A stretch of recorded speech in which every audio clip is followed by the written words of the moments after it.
Bonjour ou bonsoir chers auditeurs de Radio Lorraine Enragée, je vous retrouve pour une émission dans le cadre de notre visite, notre belle province Lorraine. Et nous avons le plaisir aujourd'hui d'être avec monsieur Roland Terrier, luthier à Mirecourt. Bonjour. Bonjour. Alors monsieur Terrier, vous faites un métier qui est un métier véritablement passionnant, pourquoi ? Parce que c'est un métier qui fait corps avec une matière, en l'occurrence le bois, et un métier qu'on pourrait considérer comme un petit peu dépassé, mais il ne l'est pas. Et en plus, c'est un métier qui est ancré en Lorraine, qui est le métier de la lutherie. Alors, question préliminaire, pourquoi devenir luthier ? Alors pour moi-même, pourquoi devenir luthier ? Parce que je jouais du violon et que ça m'est apparu comme une évidence. Mon père était menuisier ébéniste, donc allier le bois et la musique, ça a été une évidence. Ce qui est moins évident, c'est de comprendre pourquoi la lutherie à Mirecourt a pris une telle ampleur. Alors précisément, ça allait être la suite de ma question.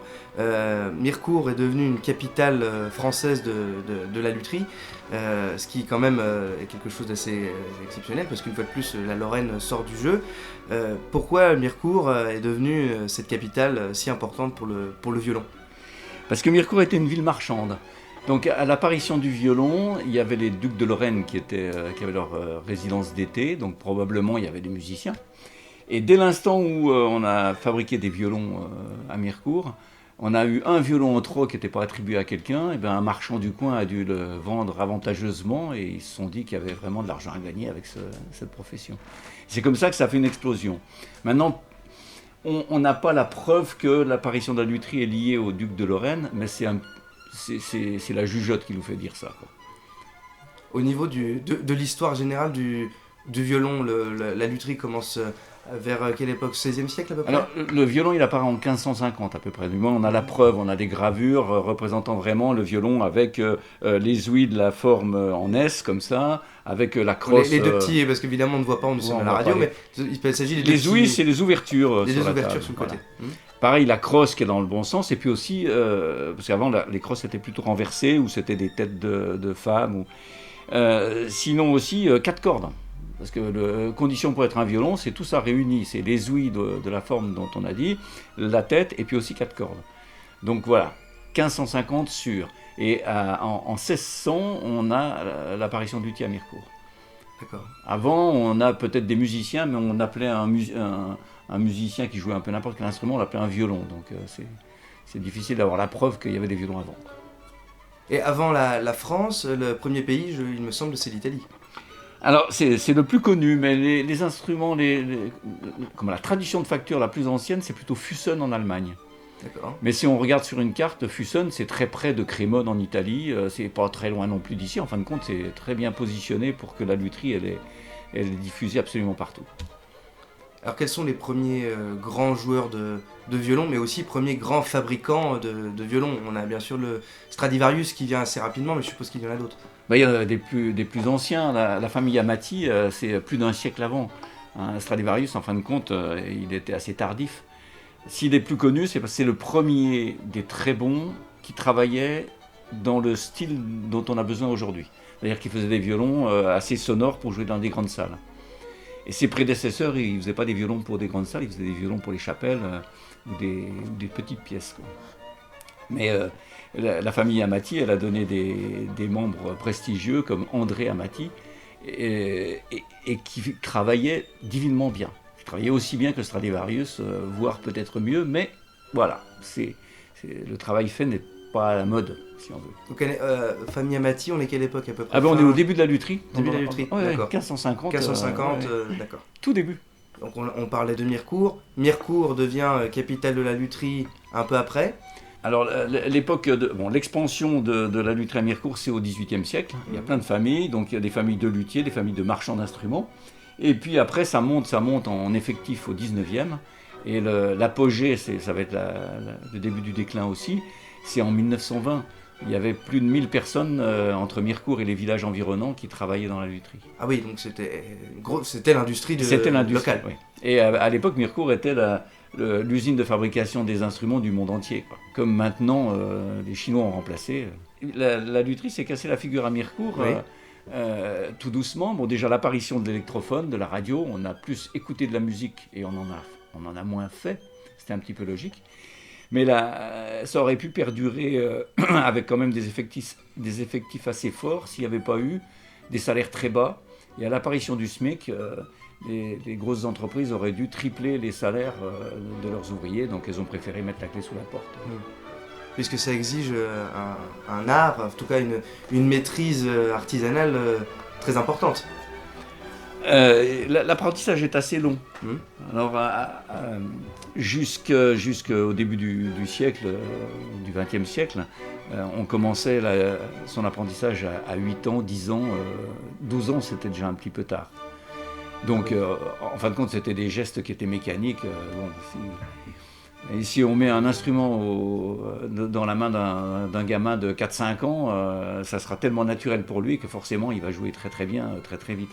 Pour les outils, dès l'instant où le gamin il était capable, on lui mettait les outils, on faisait travailler. C'est vrai que c'est normal qu'ils aient été si fortiches en commençant si tôt. Et aujourd'hui, il y a toujours des formations de luthiers à Mirecourt. Alors, il y a l'École nationale de lutherie qui est située au lycée Jean-Baptiste Villaume à Mirecourt. Et donc, il y a une section sur 3 ans. Bon, l'enseignement a beaucoup évolué, mais donc c'est quand même toujours là sur 3 ans. La première année, on prépare un CAP en 1 an, et puis ensuite un DMA en 2 ans, un diplôme des métiers d'art. Et l'effectif est d'une douzaine de personnes par an. Voilà. Donc ça fonctionne pas sur un terme numériquement, c'est pas énorme, mais en tout cas, on peut toujours devenir luthier aujourd'hui. Absolument, on peut devenir luthier, et puis on est du coup toujours le berceau des futurs luthiers français. Il y a des écoles un peu dans tous les pays. Ouais. La caractéristique de l'école de Mirecourt, c'est que c'est une école publique, entièrement gratuite. Alors que c'est une industrie qui marche bien, l'enseignement de la lutherie. Il y a plein d'écoles privées dans le monde entier. Et combien de grands... on a beaucoup parlé du métier, parlons un petit peu de l'objet. Combien de grands violonistes utilisent des violons faits à Mirecourt ? Beaucoup, mais beaucoup ne le savent pas. Parce que les luthiers de Mirecourt, dès le début du 19e siècle, mais je pense même avant, je n'ai pas la preuve encore, mais je l'aurai un jour, mettaient signé à Paris dans leurs instruments. Ah oui, oui. Voilà. Alors il y a plein d'auteurs comme ça, il y a des grands musiciens, je ne trouve plus le nom de... Il y a un violon de Chapuis qui est au Conservatoire national supérieur, qui a appartenu à, je ne sais plus lequel, qui est un Chapuis à Paris. Alors il a été mis dans les collections comme étant un instrument de Paris. Chapuis, il marquait à Paris d'un point de vue commercial, mais il n'a pas quitté Mirecourt.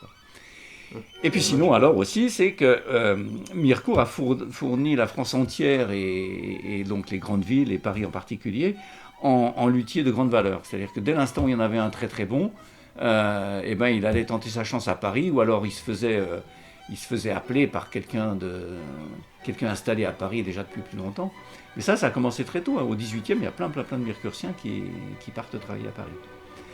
Au 19e, c'est des grandes maisons parisiennes comme Lupeault, Villaume, qui font leur marché de très bons ouvriers à Mirecourt et puis qui se les emmènent à Paris.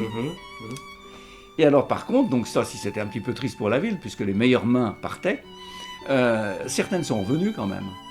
Et donc on fait progresser très nettement la lutherie de Mirecourt. Parce que le défaut qu'il y avait un petit peu ici, c'est qu'on ne voyait pas énormément de très beaux instruments anciens. Il faut être dans une capitale pour voir passer des très beaux instruments, des Stradivarius, des Amati, etc. Alors dès l'instant au 19e où des luthiers ont commencé à revenir, on va citer des noms. Le frère de Villaume, qui s'appelait Nicolas Villaume, donc il était allé travailler chez son frère, et puis il est revenu fabriquer pour Villaume à Mirecourt. Il y avait aussi Buteau, pareil, qui a été travaillé chez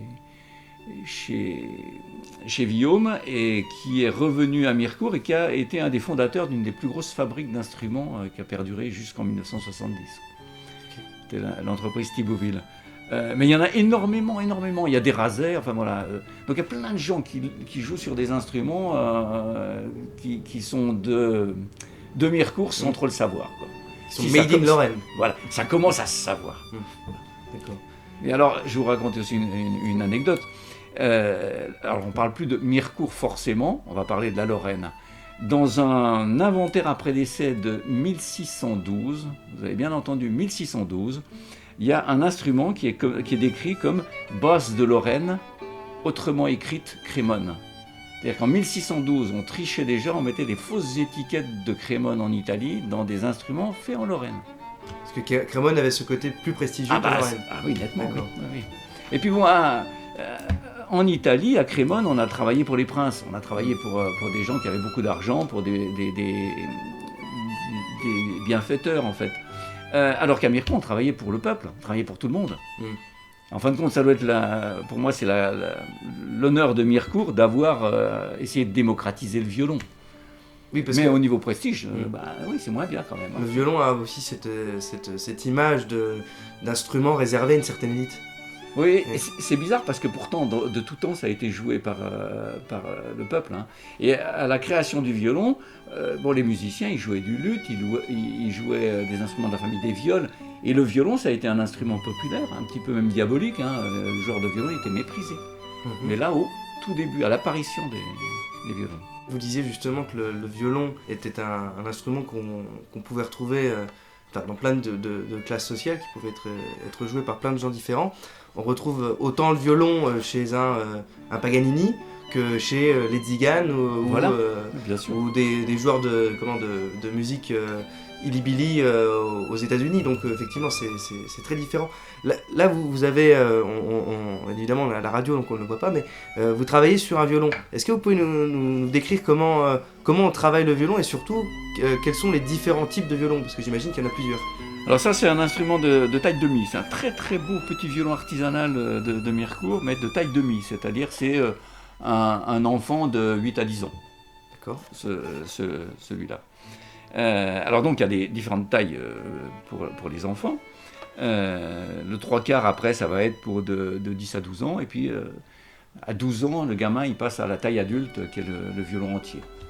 Donc là, la taille, c'est par rapport... La longueur du bras. La longueur du bras, donc la personne qui va jouer. Voilà, la longueur du bras et puis la longueur des doigts aussi. D'accord. C'est-à-dire qu'on ne peut pas passer sur l'instrument de la taille du dessus tant qu'on n'a pas les doigts assez longs et puis le bras assez long. C'est par rapport aux musiciens. Voilà. Et ça n'a pas d'incidence sur le son à proprement parler. Ah mais bien sûr que si. C'est-à-dire que la taille du violon, le tout petit demi, c'est bien plus difficile à faire sonner bien à cause du manque de volume. De la même manière, donc un violon entier sonne bien, mais si on voulait le faire sonner dans les graves, on ne pourrait pas mettre des cordes plus graves et qu'il faut un alto, lui, beaucoup plus grand, et qui nécessite de préférence un bras... d'adulte. Oui, mais d'adulte, et puis d'adulte un petit peu bien... Costaud. Costaud. Donc, différents types de violons. Vous ne travaillez pas que sur le violon, il y a aussi des violoncelles, des contrebasses. Oui. Alors pareil, comment fait-on pour là, bon, évidemment, on change de dimension, donc comment ça se passe? C'est un choix. Hein. Moi, j'ai fait le choix de m'occuper violon et alto, donc des formats relativement petits, parce que j'ai très vite remarqué que j'étais moins à l'aise sur des instruments très grands.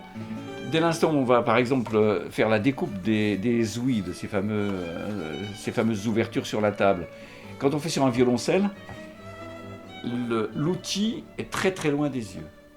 Et alors ceux qui ont une vue excellente de loin, ils vont pouvoir faire des violoncelles très bons, mais celui qui voit bien que de près, voilà, il faut qu'il se contente. Donc par contre, je fais de la restauration de toutes les tailles, y compris des contrebasses. C'est ce qui pêche le plus. Il n'y a pas beaucoup de gens qui acceptent de réparer les contrebasses. Ça tient de la place dans les ateliers, voilà. Et puis ça prend beaucoup plus de temps. Et hélas pour eux, les contrebassistes ne sont pas plus riches que les violonistes, mais les réparations pour leurs instruments coûtent 3 fois plus cher. Quel est l'instrument le plus ancien, par exemple, que vous ayez eu à restaurer?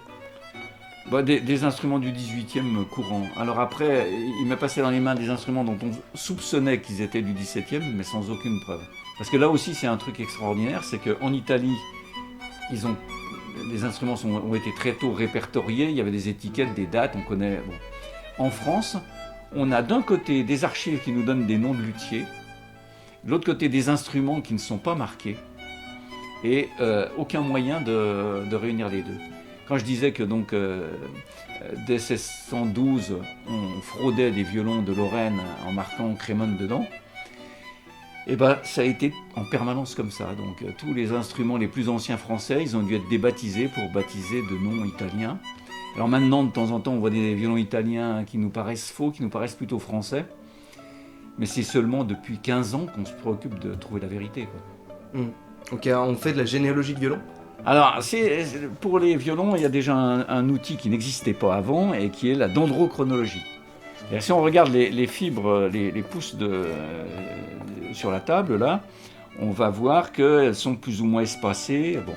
Il y a des spécialistes qui se sont mis à étudier les bois et qui, en fonction du climat, savent qu'une année, voilà, si à 10 ans d'écart, on a une année très très mauvaise, eh ben, on est possiblement entre telle année et telle année. Et puis à force de recoupement, de constitution de base de données, maintenant, très souvent, ils arrivent à dire précisément le violon il a été fait entre telle année et telle année. Enfin, non, le bois a poussé entre telle année et telle année. Il a été coupé avant telle date. Donc, je veux dire, si le bois il a été coupé avant 1700, il n'y a pas de raison que le violon il ait été fait seulement en 1900. Hein, c'est pas... Donc ça donne déjà un indice.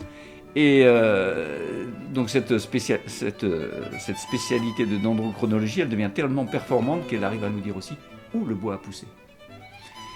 Et alors quand on a des exemplaires d'un violon qui est absolument sûr italien par exemple, d'un auteur particulier, un Stradivarius, on sait que c'est toujours du bois qui était originaire de tel endroit des Alpes. Bon. Et si on voit un autre instrument qui a du bois originaire de là, on peut possiblement, il va être fait en Italie. Alors que par contre, si les instruments français avaient tout le temps du bois qui venait du Rizou en Suisse ou bien de la forêt de Joux dans le Jura, bon, c'est aussi un indice. Ça peut pas être un Italien, quoi.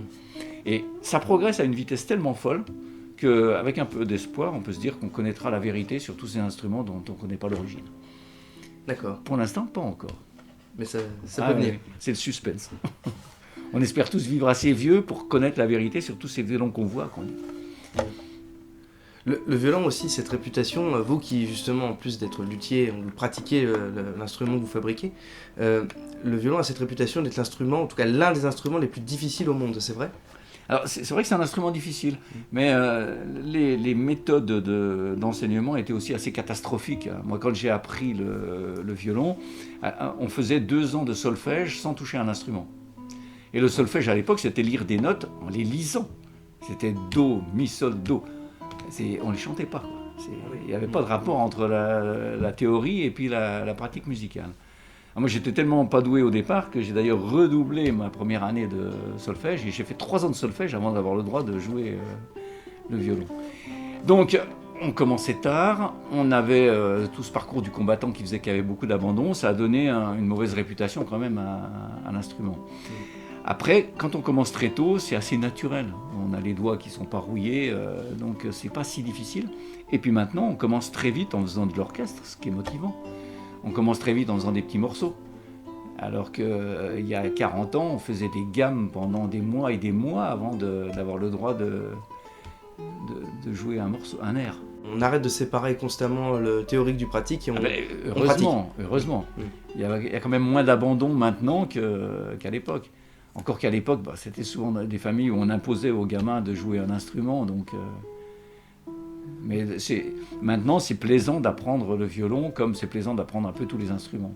Vous avez quelques noms de grands violonistes aujourd'hui, français ou même internationaux, qui viennent spécialement à Mirecourt? Venir spécialement à Mirecourt, moi je vois le client le plus fidèle, c'est le super soliste de l'orchestre de Metz.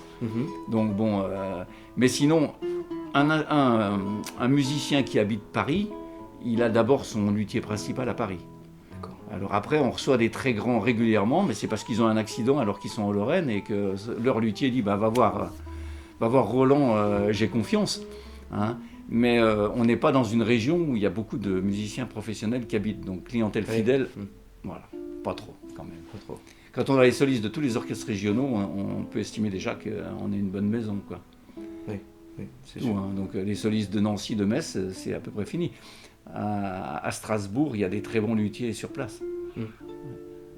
Et ça sera ma dernière question. Je veux faire un beau cadeau à quelqu'un. Je décide de lui offrir un violon, donc vraiment qui doit être fait de A à Z. Combien coûte la création d'un violon? Alors, quelqu'un de quel âge? Un adulte? Alors mettons un adulte, faisons voilà, ça. Parce qu'il y a une grande différence de prix. Bon, le premier violon fait à la main, donc totalement artisanalement à Mirecourt, ça va être 3 000 €. D'accord? Un instrument fait aujourd'hui, donc fait entièrement de nos jours, si on veut se payer suffisamment, ça va être plutôt 10 000 euros. Ok. Voilà. Mais après, dans les fabriques de Mirecourt, il y a des violons qui étaient faits par plusieurs personnes, mais qui étaient donc très rapides et qui travaillaient très bien aussi.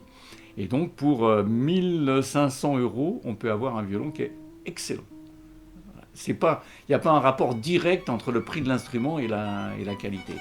Hein, dans l'instrument à 1 000 euros, il n'y aura aucune valeur artistique, puisqu'il a été fait par plusieurs personnes, c'était un objet manufacturé. Dans celui à 3 000 euros, il a été fait par un artisan de Mirecourt. Peut-être qu'il ne faisait pas sa tête, qu'il faisait vernir, mais donc c'est deux artisans et demi, 3 artisans maximum. Et puis après, vraiment, les belles pièces, maintenant, ça dépasse forcément les 8 000 euros. Et le bois le plus utilisé pour faire un violon, c'est lequel? Alors, c'est pas le plus utilisé, c'est à peu près tout le temps les mêmes. C'est tout le temps le même bois.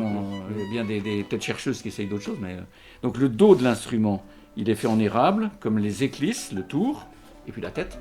Et la table de l'instrument, le dessus, dans lequel il y a ces fameuses ouïes, ces ouvertures là qu'on voit, c'est en épicéa. Et dans les débuts à Mirecourt, on a utilisé du sapin des Vosges. Et c'est seulement à la Révolution qu'on a été obligé les forêts des Vosges n'étaient pas assez sûres pour aller y couper du bois.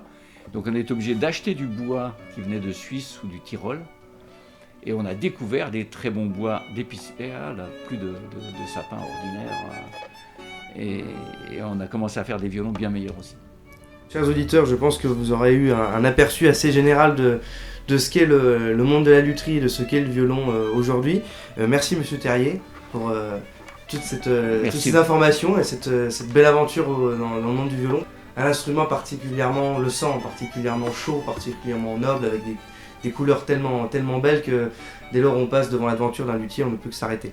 Nous vous invitons à venir à Mirecourt et à visiter cette belle lutherie qui est celle de Monsieur Terrier. Et les visites sont autorisées en complément de la visite du musée. Et ben voilà. Vous savez tout.